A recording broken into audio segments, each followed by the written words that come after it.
Salam sejahtera buat kita semua.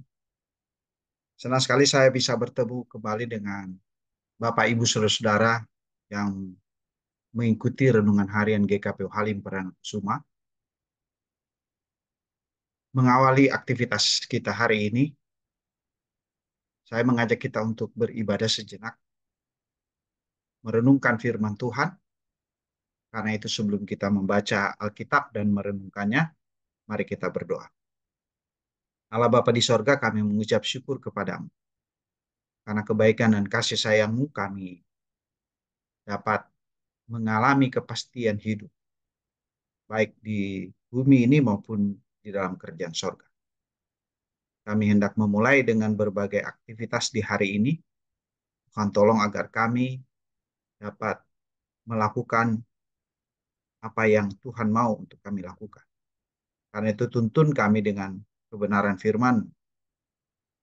Kami mohon ya Roh Kudus, terangi hati kami, mampukan kami melakukan setiap kebenaran firman.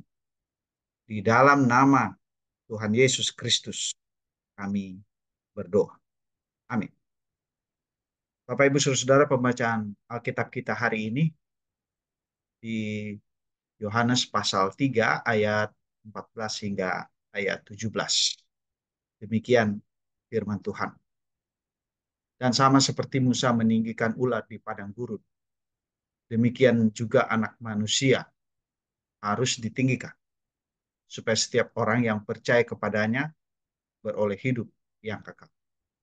Karena begitu besar kasih Allah akan dunia ini, sehingga ia telah mengaruniakan anaknya yang tunggal, supaya setiap orang yang percaya kepadanya tidak binasa, melainkan beroleh hidup yang kekal.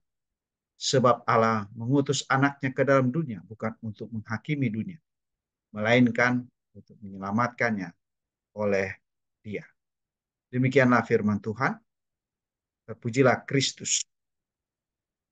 Bapak Ibu Saudara-saudara, pembacaan Alkitab kita hari ini di dalam Yohanes 3 ayat 14 hingga ayat 17.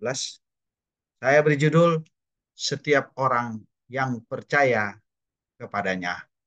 Saudara-saudara, bacaan kita hari ini adalah bagian dari percakapan Yesus dengan Nikodemus, seorang pemimpin agama Yahudi, dan ayat-ayat ini menjelaskan inti dari pesan Injil dan kasih Allah yang luar biasa bagi manusia.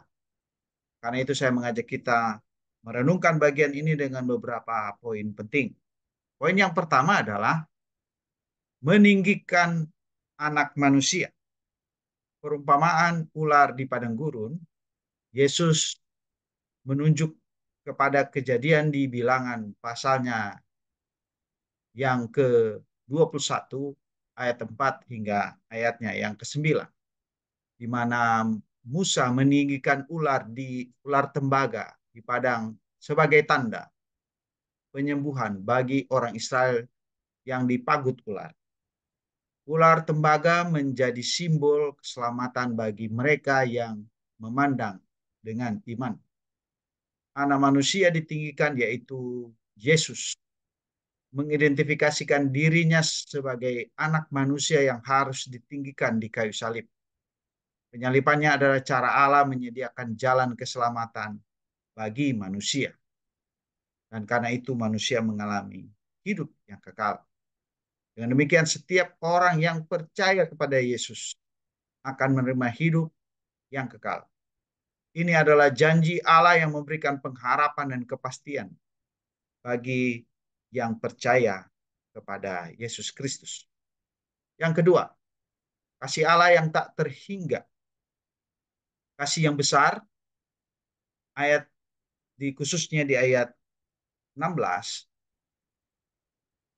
mau nyatakan bahwa Allah mengasihi dunia ini dengan kasih yang sangat besar. Kasih Allah melampaui semua batas dan diberikan kepada semua orang tanpa terkecuali. Anak tunggal yang dianugerahkan Allah memberikan Yesus Kristus, anaknya yang tunggal, sebagai tanda kasihnya yang besar. Pengorbanan Yesus adalah wujud kasih yang tak ternilai. keselamatan yang ditawarkan, tujuan dari kasih dan pengorbanan Allah adalah agar setiap orang yang percaya kepada Yesus tidak binasa, melainkan beroleh hidup yang kekal. Hidup yang kekal ini adalah hadiah yang diberikan Allah bagi orang yang beriman kepada Yesus Kristus. Yang ketiga, misi Yesus di dalam dunia ini bukan untuk menghakimi, melainkan dia datang untuk menyelamatkan.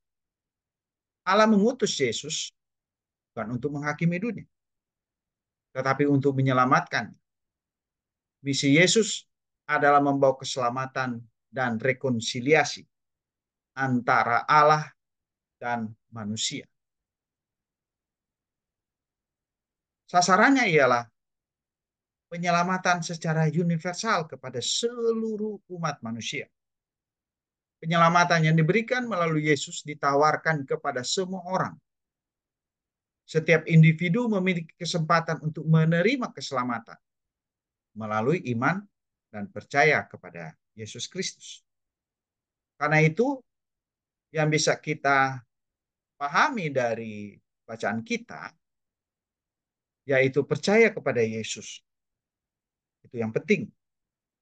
Merespon kasih Allah, dan jangan lupa, bagikan kasih Allah sebagai kabar baik kepada mereka yang belum percaya kepadanya. Tuhan Yesus memberkati. Selamat melaksanakan aktivitas. Mari kita berdoa. Terpuji namamu Bapa kekal selama-lamanya. Kami bersyukur karena Tuhan memberi kami hari yang baru. Sekaligus kami diberi kekuatan melalui firman Allah.